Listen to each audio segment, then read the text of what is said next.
जी तो तमाम देखने वालों और सुनने वालों को नारोवाल से खुश आमदेद। मैं इस वक्त अपने गांव में अपनी कज़न की शादी पर आया हूं और ये पीछे गांव के सारे बच्चे अतला हुई गांव के सारे बच्चे हैं। जब मैं ये बना रहा था तो ये मेरे पास आगे कह रहे चाचू इंग्लिश बोल के भाओ, तो मैंने अपने फिर इंग्लिश का वीलॉग बनाया। लेकिन जब मैं ख़ास तौर पर लाहौर से नारोवाल की तरफ आ रहा था तो हाउसिंग सोसाइटियों की भरमार है। लाहौर में भी ऐसी जगह जहाँ पर के ज़राअत का काम होता है, फसलें उगती हैं, या वहाँ पर भी आजकल बहुत ज़्यादा हाउसिंग सोसाइटीज़ हैं। तो एक ज़रबुल मसल मेरे जहन में आई कि सब कुछ इंसान के ज़िंदा रहने के लिए ज़रूरी है।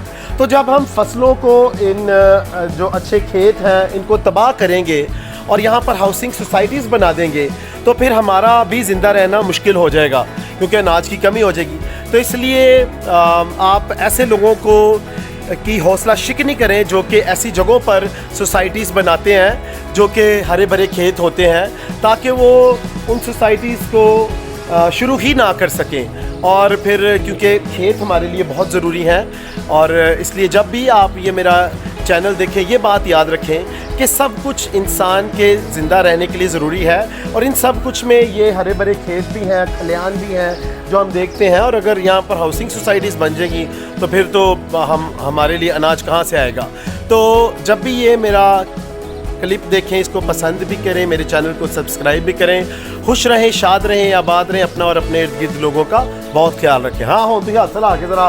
ऑलराइट, सो जी गांव के बच्चे अब आपको बाय बाय करें। जी बहुत शुक्रिया।